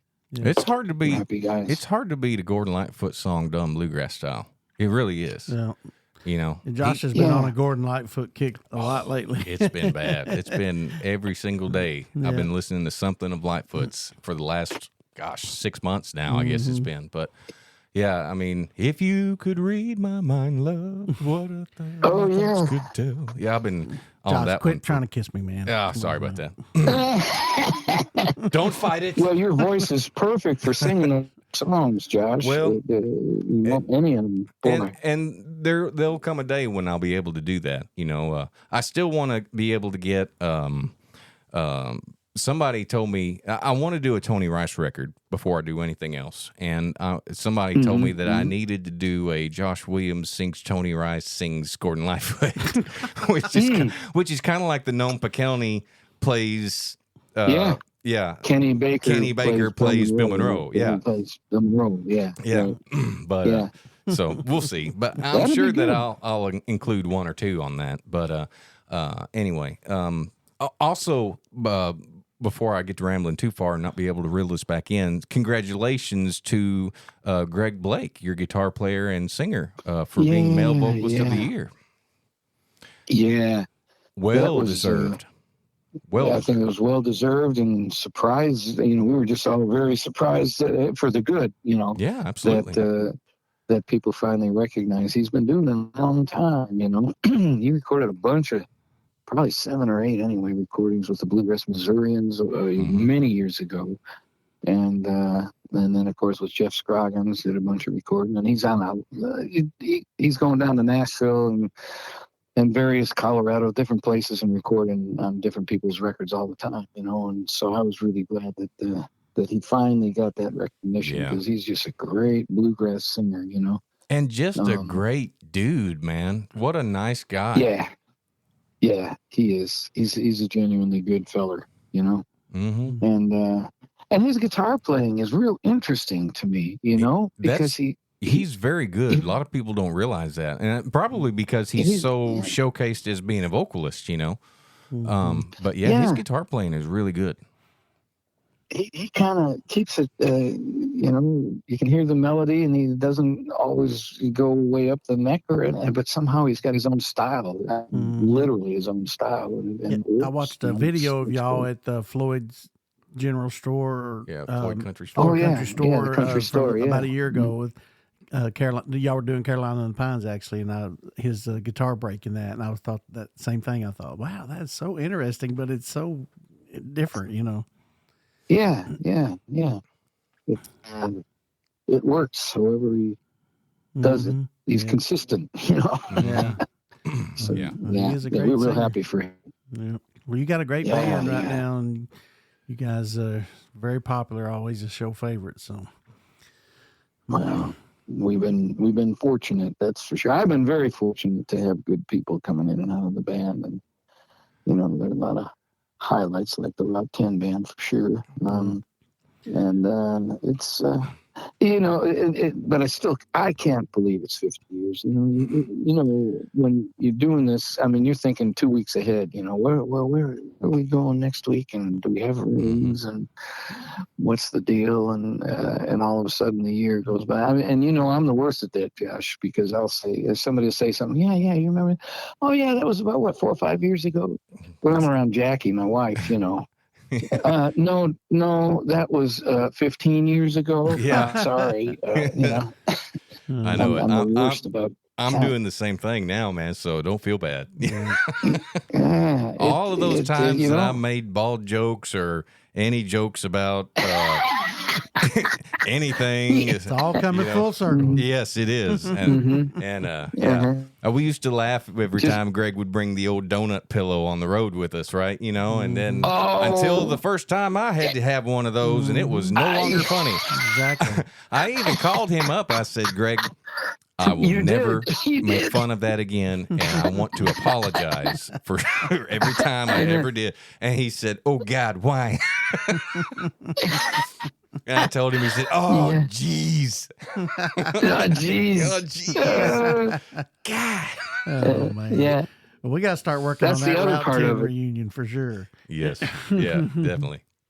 So before we have to cut all this short, Greg, I know one thing that I do want to, because you have never been one to do this, and to this day I still don't understand why. Because I thought for sure, like when Route 10 was going strong, that we were moving towards that name change from Special Consensus to Greg Cahill and the Special Consensus, which your cell phone voicemail has said for years, but. For you to not have changed it now, even to this day, it's still just Special Consensus. Like, is there? Do you not like having your name out front? Well, that's interesting that you say that, because when I was on Pine Castle Records before the last 1 or 2 that we did, Tom Riggs was insisting that I change the name to that, and I just. To this day, I'll tell you why, because I am not a singer. I'm not, I sing some parts, and it just doesn't seem right to me, because I'm not a J.D. Crowe or something like that. I'm just Greg Cahill. And I just figure, if you don't I don't want to put my name out front like that, because everybody's equal in the band. You know, I mean, I'm figuring each person in the band is really a good musician and a good singer, a good player, and what have you. And so when you don't say the name, I think there are more people who know the names of people who've been in this band than a lot of other bands when there is the name of the person in front. And not to say you shouldn't have your name in front if you go Lawson around the Vincent of that, but I'm just a banjo player, and I'm not a singer. I've never sang lead, you know, and so I just thought everybody being equal should have equal credibility or equal exposure, you know. And then sometimes it makes people actually look and say, well, wait a minute, who's that? Who's that playing mandolin? Who's yeah, Greg plays singing. Okay, and Dan Eubanks, yeah, right. And I just figured that's just a better thing for the people in the band. And I know, you know, eventually they're going to move on, but a lot of them had their name out in front of people when they were in this band, and that gave them an extra bump when they decided to go do it on their own, you know? Yeah. And it just seems like a good thing to do, because we all have mutual respect for each other, and everybody's, you know, pulling their weight, you know? Well, and that's something. Does that make sense? Absolutely. No, it absolutely does. And I figured that honestly was what your answer would be, you know, I mean, because I know that's how you've always been. And I still, to this day, can show up somewhere to play. And you know, even with the new thing that I've got going on with Don and Ron and you know, all those guys with the legacy thing going on. And I still run into people that say, hey, Josh, we used to watch you when you was in Special Consensus. You know, we used to come up to, you know, somewhere, wherever, and they'd end up being from that area. You know, there's been some folks that have been down, like, even in Texas and stuff, that was like, yeah, we used to watch you when you come down here with Special Consensus, and, you know, you'd play the steak and ale and all that. I was like, wow, you know, that's a small world there, because, you know, that place wouldn't hold a whole lot of folks, you know? Right. But yeah, right. So I still run into that. Well, I figure that would, you know, that might be more incentive to feel like you're getting the respect, you know, because as we all know, it ain't easy being on the road and bouncing around and sleeping in different places and eating on the fly and what have you. So I figure at least if you can, you know, get some recognition for everybody, then it's a good thing. Absolutely. Well, I'll speak. Sammy does that too. I've had talks with Sammy Sheeler, you know, and he was kind of the same frame of mind. You know? And that's why it's been Lonesome River Band. I mean, sometimes promoters will put it out, Sammy Sheeler, and even Greg Cahill, especially since it's put in terms of the name of the band. That's pretty much where he was at too. Yeah, absolutely. So, well, I'll speak for all Special C fans, and we just want to thank you for 50 great years of great bluegrass music. Absolutely. Oh, man. Well, just I'm a huge fan. And thank you guys. Jeez. Well, you're welcome. We're pretty awesome, but you're welcome, Greg. For the time that I was there, you're welcome. So, hey, real quick before you go, a couple of things. One, real quick, I would love for the people that do listen to this for them to hear what made you want to start. Like, was there a banjo player that you heard? Was it the Kingston Trio? Like, where was that first exposure to the banjo? And then, because I know at one time you did play the accordion. Is that correct? Yeah. Just like the jokes, the accordion and the banjo. There you go. Well, yeah. Well, but that was a real thing. To be honest, it was a real thing. And, you know, my mom was a great piano player and played like the honky-tonk style and everything. And she played basically the real book, you know, the American songbook. And my dad was a singer. He sang tenor in the church choir.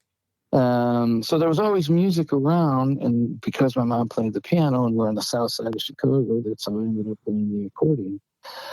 And that was a good thing for me, though, because I learned music theory, and, you know, I played for about 7 or 8 years. But they loved Dixieland music. So a lot of the time when I was going to sleep at night, they would have Eddie Peabody on the record player, you know, and they'd play all these old swing stuff. And it was the tenor banjo really that caught my ear. And then in high school, at the end of high school and into college, it was the Kingston Trio. Dave Gard, man, he was my hero. Long neck Vega banjo. And there you go. And then I got into Pete Seeger, and so I went and bought a long neck banjo, a good one, and a Vega, and a 12-string guitar and a 6-string guitar, and just tried to do all that. And then of course you hear Beverly Hillbillies. There was one guy around town who played really well, and when I first heard banjo, and it was Scruggs, I was like, man, how many people are playing that banjo? You know, because all I knew was the strumming stuff, and so that was it. I was so curious, and I just thought that was the coolest sound ever, and then started working on the old 3-finger style, and that was it. You know, I couldn't put it down, and that's how Mark and I ended up. I mean, Special C actually kind of formed with different names, but the same bunch of 5 guys, 6 or 7 guys actually, electric guitar player, drums, the whole bit, just getting together and playing music. We'd go to the University of Chicago Folk Festival, and here's the real thing, you know, the Stanley Brothers, or I think, I don't know if Scruggs actually played it, but the Pinnacle Boys, and people you've never heard of who were really the real deal. And so we'd go out in the hallway and just jam. And so anyway, the Special C, we get together, and then people say, oh, come and play at our party. And then pretty soon, let's try to play some clubs. So that was probably 73, 74. But it was 75 when Mark Ilstein and I said, you know, we got to get this out of our system. Let's try to do this full time. Just give it a run, a couple of years, and just do it. And the other guys either had jobs or were working on dissertations and school and all that. So 75 was when we really formed what we called the real touring band, you know, and getting ready to record and all that stuff. Yeah. And that's where it went. But Crow, Scruggs, and then Crow did it for me. Yeah. Like, so, you know, just like everybody else. I mean, thought that, you know, he was the man, you know, because he had the Scruggs stuff down in his own twists and played different material, and man. Yeah, and I know Jerry Douglas has kind of called him almost a country electric guitar wannabe. He just happened to play the banjo, you know, and it was kind of the same. I've noticed over the years, kind of the same with you though when it comes to the swing stuff, because I know that you were a big Charlie Christian fan. Yeah, I used to. Well, you know, that's when it wasn't drug style. I was trying to play Charlie Christian licks. I listened to him a lot, and I listened to Benny Goodman, because the clarinet is kind of sort of in the same register if you really sit down and play along. And so, and then of course living like 6 blocks from Jethro Burns for 18 years, and running into him a lot, and we played lots of shows. We'd open for him at the Earl of Old Town once a month for the weekend. And, the majority of people that used to listen to him on the Opry, Homer and Jethro, had no idea he could play the way that he could. Yeah, really, for real, you know.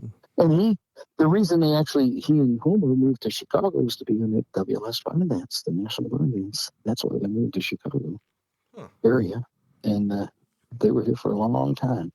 I did not realize that. Yeah, I just assumed he was from there. No, he's from Kentucky somewhere. Really? Yeah. I had no idea. Yeah.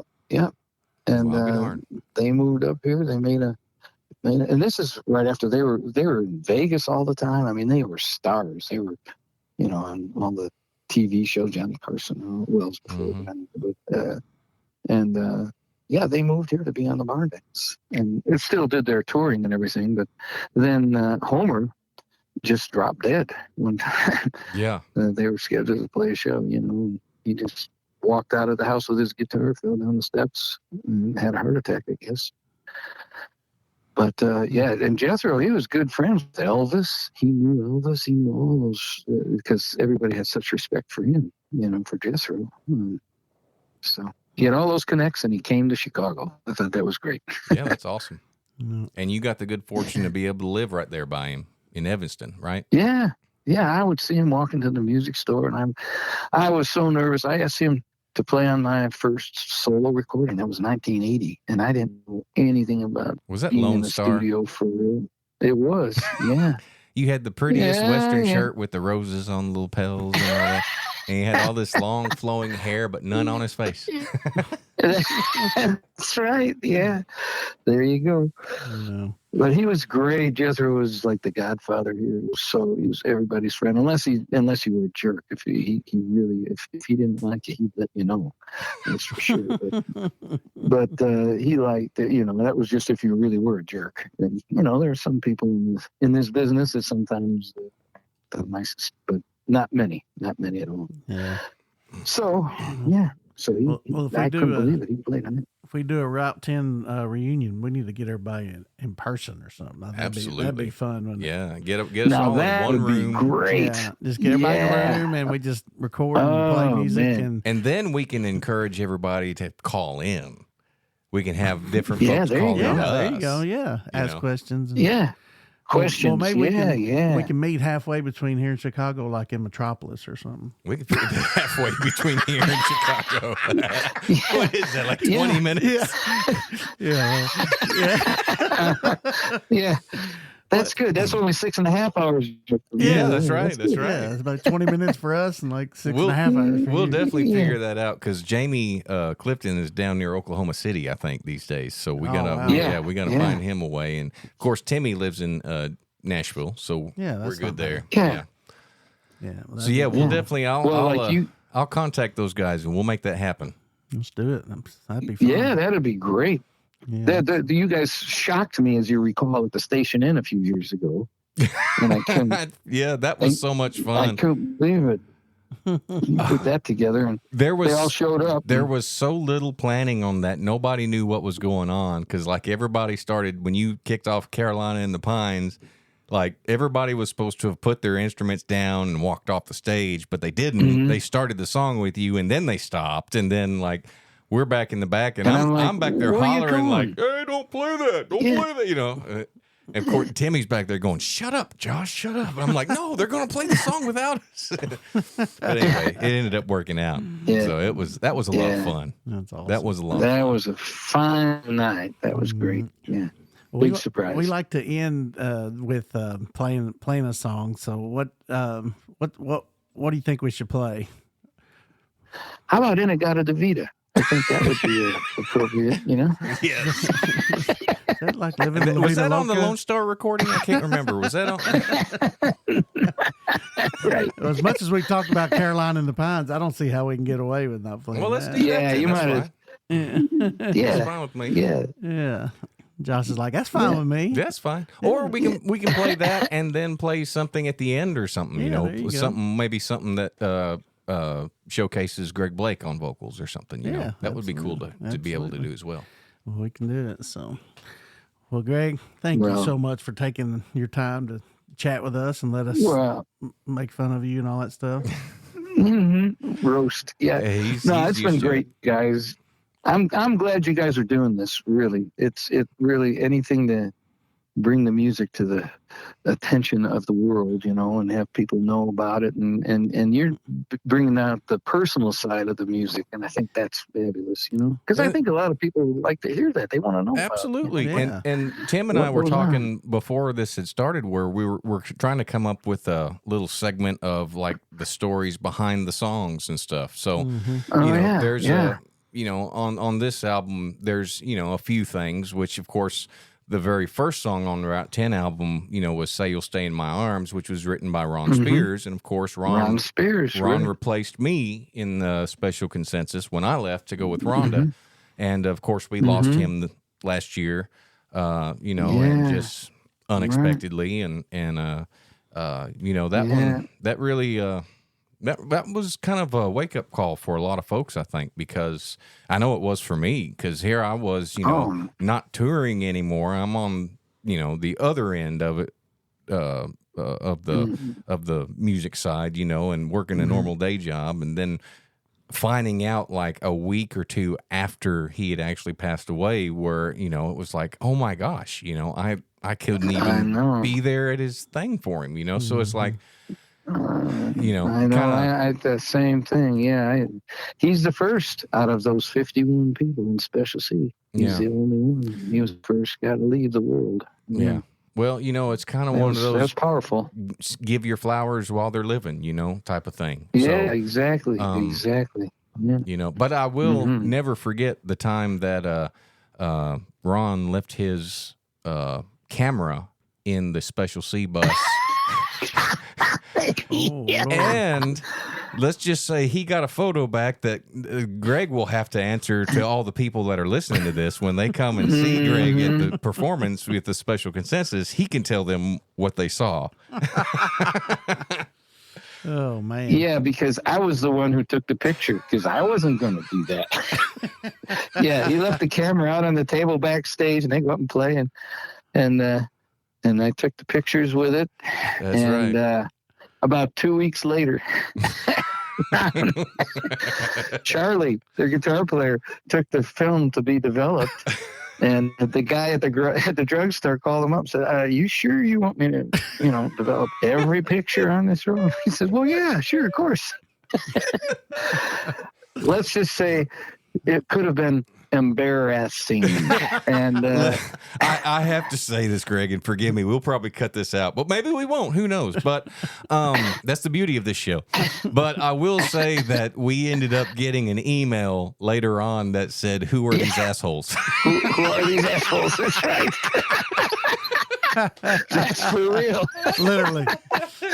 Yeah. Oh, yeah. That's great. You can't out have a good time with Special C when they're around. When Special C's around, we're going to have the best time there was. Oh, man. Greg, I love you, man. Thank you so much for taking the time to do this with us. Yes, I know. thank you. And tell Jackie. Well, thank this was you a joy for me. It's always good to catch up with you, man.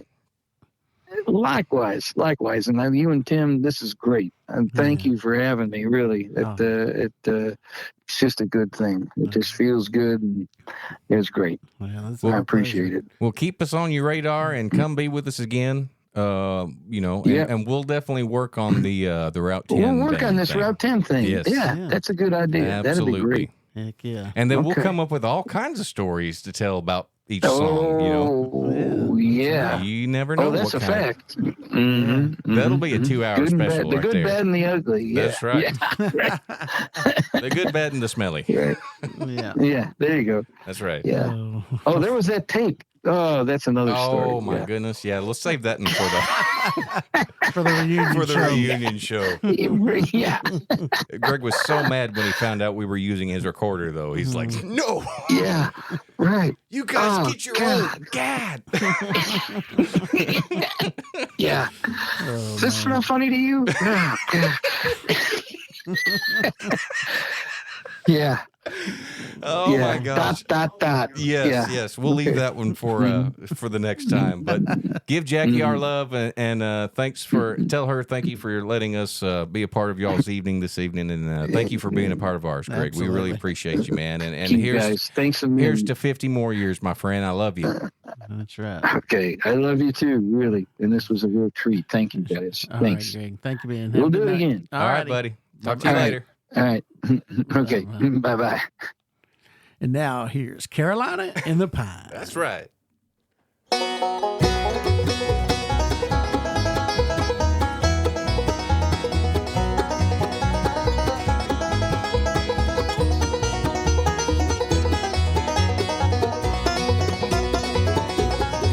She came to me, said she knew me, said she known me a long time. And she spoke of being in love with every mountain she had climbed. And she talked of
shows on the windows, and the wood stove smokes low.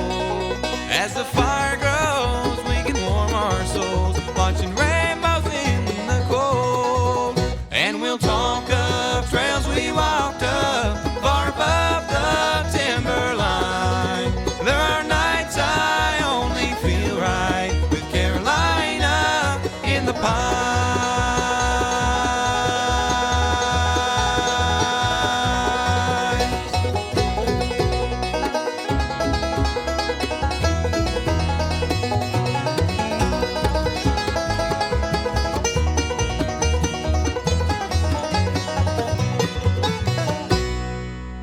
Welcome back to the Hometown Bluegrass Show. Oh my goodness, my face hurts from laughing so much.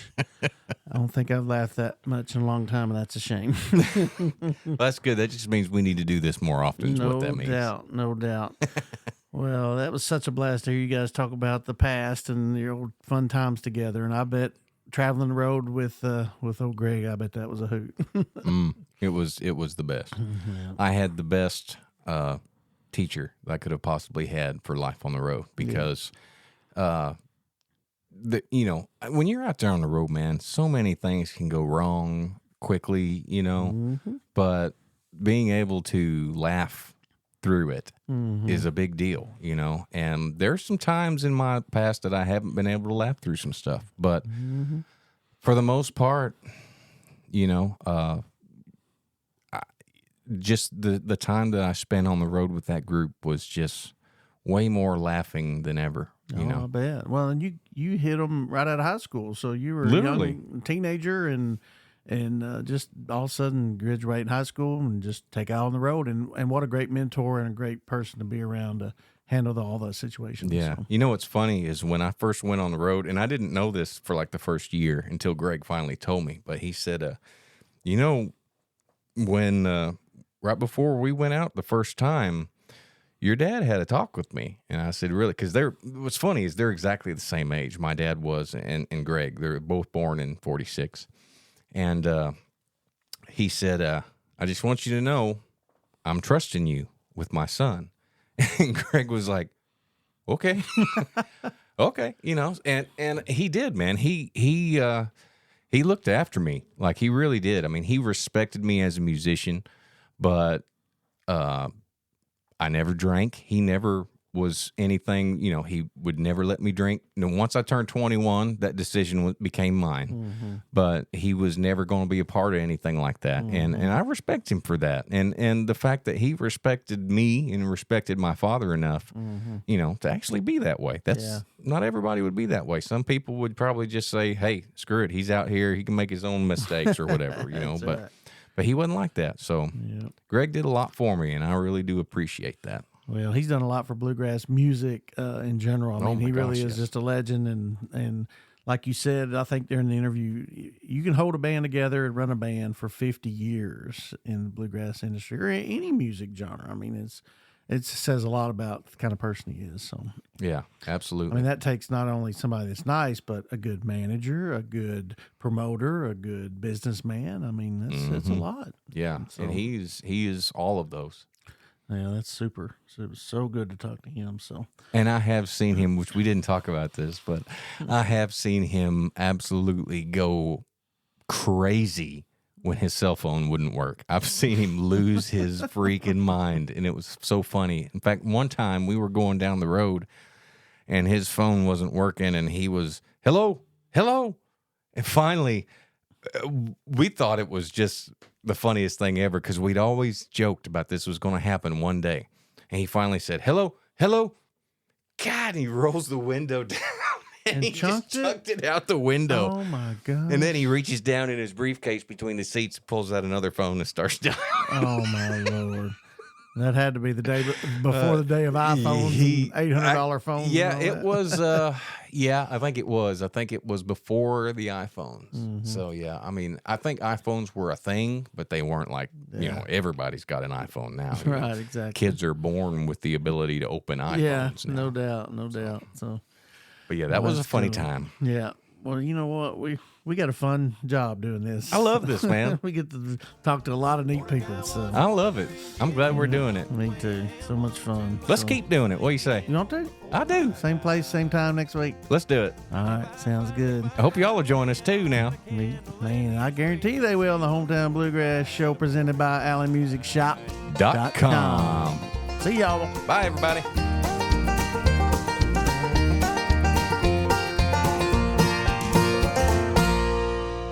This has been a Bats Creative Audio production.